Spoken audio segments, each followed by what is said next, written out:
নমস্কার। আজকের এই প্রোগ্রামে আলোচনা করব রাখি পূর্ণিমা এবছর কবে পড়েছে এবং রাখি পূর্ণিমার নিয়ম সম্পর্কে, অর্থাৎ রাখি পরানোর সময় কোন থালার ব্যবহার করা উচিত বা থালার মধ্যে কি কি রাখা উচিত, কোন সময়ে এবছর রাখি পরানো অত্যন্ত শুভ বলে মনে করা হচ্ছে, এছাড়াও কোন দিকে মুখ করে রাখি পরাবেন বা যতক্ষণ না রাখি পরানো হচ্ছে ততক্ষণ পর্যন্ত দিদিকে বা বোনকে বা ভাইকে উপোস করে থাকতে হবে কিনা সেই বিষয়ে আলোচনা করব। বা এই পূর্ণিমা তিথি কখন থেকে শুরু হচ্ছে, কখন শেষ হবে, বা ভাদ্রকাল যেহেতু এই বছর পূর্ণিমা তিথি চলাকালীন থাকছে সেহেতু কখন রাখি পরানো শুভ বা ভাদ্রকাল কখন ছেড়ে যাচ্ছে এই বিষয়ে আলোচনা করব। শুধু তাই নয়, রাখি পরানোর একটি বিশেষ মন্ত্র রয়েছে, সেই মন্ত্রটি আপনাদেরকে জানাবো ভিডিওটির শেষে। এবং রাখি পরানোর দিনে একটি এমন বিশেষ জিনিস রয়েছে, সেটা কিন্তু কখনোই দাদাকে হোক ভাইকে হোক উপহার স্বরূপ দিতে নেই, তথা রাখি নিয়ে কোন হাতে রাখি পরবেন, প্রত্যেকটা ওভারঅল এই বিষয়গুলো নিয়ে আজকের এই পর্বে আমরা আলোচনা করার চেষ্টা করব। আমি অনুরোধ করব যে সবাই একটু মন দিয়ে আজকের এই অনুষ্ঠানটি দেখুন। আশা করছি অনেকখানি উপকৃত এবং সমৃদ্ধ হবেন। দেখুন, 2024 সালে এবছর রাখি পূর্ণিমা পড়েছে আগামী 19শে আগস্ট সোমবার দিন এবং পূর্ণিমা শুরু হয়ে যাচ্ছে 18ই আগস্ট ভোর 3:08 থেকে এবং যা থাকছে 19শে আগস্ট রাত্রি 11:55 পর্যন্ত। তবে এই পূর্ণিমা তিথি চলাকালীন ভদ্রা তিথিও কিন্তু পড়ে যাচ্ছে। যাই হোক, শাস্ত্রমতে ভদ্রাকালের তিথিতে কোনো শুভ বা মাঙ্গলিক কর্ম করা হয় না, নতুবা অশুভ প্রভাব জীবনে পরিলক্ষিত হয়।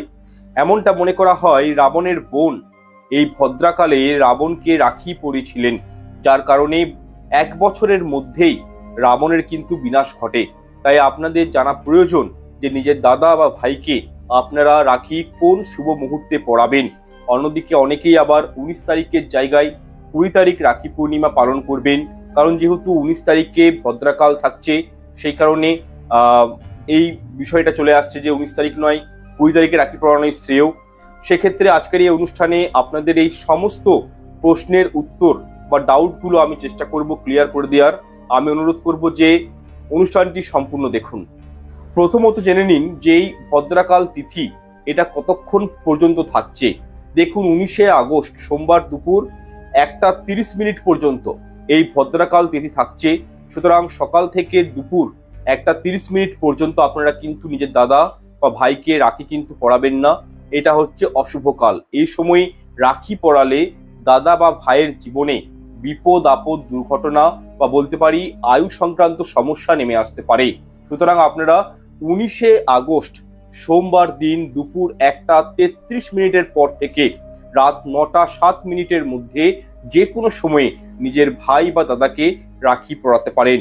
দেখুন, ভদ্রা হলেন শনিদেবের বোন এবং ভদ্রা দেবীকে ব্রহ্মাজি অভিশাপ দিয়েছিলেন যে এই ভদ্রা তিথিতে কোনো মনুষ্য যদি শুভ কাজ বা কোনো মাঙ্গলিক অনুষ্ঠান সম্পন্ন করে থাকেন তাহলে সেই কর্মের শুভ ফল একাধারে যেমন বিনষ্ট হয়ে যাবে এবং তার অশুভ ফল জীবনে অবশ্যই পড়ে। তাই অনুরোধ করব যে ভদ্রাকাল তিথিটি বাদ দিয়ে আপনারা 19শে আগস্ট সোমবার দিনই দুপুর 1:30 পর নিজের ভাইয়ের বা দাদার হাতে রাখি পরাতে পারেন। যাই হোক, এরপর রাখি পূর্ণিমা কিভাবে পালন করবেন, কিভাবে দাদা বা ভাইকে রাখি পরাবেন বা থালার মধ্যে কি কি রাখবেন, কোন দিকে মুখ করে রাখি পরানো উচিত ইত্যাদি প্রত্যেকটা বিষয় নিয়ে এরপর আমি সুবিস্তারিত আলোচনা করার চেষ্টা করছি। দেখুন, এই দিন নিজের দিদি বা বোনেরা নিজের ভাই বা দাদার হাতে রাখি পরিয়ে দেন। সুমধুর সম্পর্ক, যাতে করে দাদা ভাইয়ের কল্যাণ হয়, দাদা ভাইয়ের যেন আয়ু বৃদ্ধি হয়, জীবনে যেন সুখ শান্তিগুলো থাকে, সেই উৎসবে সেই উদ্দেশ্যে নিয়ে দিদি বা বোনেরা ভাইয়ের হাতে দাদার হাতে রাখি কিন্তু পরিয়ে দেন এবং এটিকেই রাখি বন্ধন উৎসব বলা হয়। তাই এই দিন সকাল সকাল ঘুম থেকে উঠে স্নান করে শুদ্ধ বস্ত্র পরিধান করা উচিত। তবে হ্যাঁ, কালো রঙের কোনো বস্ত্র বা ছেঁড়া ফাটা বস্ত্র কিন্তু এই দিন পরা উচিত নয়। দেখুন, রাখির সুতো, আপনারা এখন ডিজাইন রাখি অনেক ব্যবহার করেন ঠিকই, কিন্তু রাখির সুতো সবসময় রেশমের হওয়া উচিত। এখনকার দিনে দেখবেন মার্কেটে বিভিন্ন রকম ডিজাইনের স্টাইলের রাখি কিন্তু বেরিয়ে গেছে, কিন্তু রেশমের সুতোর রাখি সব থেকে শুভ বলে মনে করা হয়। একান্তই যদি রেশমের সুতো না পান, সেক্ষেত্রে আপনারা সুতির সুতোর দিয়ে তৈরি রাখিও কিন্তু নিজের দাদা বা ভাইকে পরাতে পারেন। এছাড়াও দেখুন, এই আধুনিক যুগে অনেক দিদি বা বোনেরা রয়েছেন যারা নিজের ভাইদের উদ্দেশ্যে দেখবেন সোনা, রূপো বা মিশ্রণ ধাতুর রাখি পরিয়ে থাকেন বা উপহার দিয়ে থাকেন। সেক্ষেত্রে আপনারা যে রাখি পরান না কেন, সেটা যেন অবশ্যই রেশমের সুতো দিয়ে হয়, বা আলাদা করে রেশমের সুতো আপনারা কিনে এনে সেই রাখির সাথে জড়িয়ে তারপর আপনার দাদা বা ভাইয়ের ডান হাতের কবজিতে সেই রাখিটি কিন্তু পরাবেন। এছাড়াও রাখি পূর্ণিমার দিন আপনারা উপোস করে বা উপোস না করেও দাদা বা ভাইকে রাখি পরাতে পারেন। তবে হ্যাঁ, রাখি পূর্ণিমার দিন পূর্ণিমা তিথি চলাকালীন কখনোই আমিষ আহার গৃহে রন্ধন করবেন না, সম্পূর্ণ নিরামিষ আহারের উপর থাকার চেষ্টা করবেন। তথা নিরামিষ আহার গ্রহণ করেও আপনারা কিন্তু নিজের দাদা বা ভাইকে রাখি পরাতে পারেন, অসুবিধা নেই। তবে যারা উপোস করে রাখি বাঁধতে চান তারা উপোস করেও করতে পারেন। দেখুন, এই বিষয়টা সম্পূর্ণ আপনাদের উপর ডিপেন্ড করছে। যাদের কোনো শারীরিক সমস্যা রয়েছে, অন্যান্য কোনো সমস্যা রয়েছে, তারা খাবার খেয়েও কিন্তু রাখি বন্ধন উৎসবটি পালন করতে পারেন।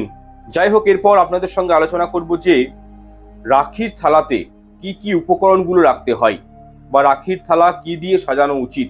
দেখুন, তামা, পিতল এগুলো অত্যন্ত শুভ ধাতু এবং যে কোনো অনুষ্ঠানে, পুজো অনুষ্ঠানে, মাঙ্গলিক অনুষ্ঠানে দেখবেন তামা বা পিতলের থালার ব্যবহার করা হয়। তো সেক্ষেত্রে আপনারা রাখি পূর্ণিমার দিনে তামা অথবা পিতলের ব্যবহার করতে পারেন। যদি এরকম কোনো থালা না থাকে ঘরে, সেক্ষেত্রে আপনারা একটি নতুন মাটির থালা, ডিজাইন করা মাটির থালা কিনে আনতে পারেন।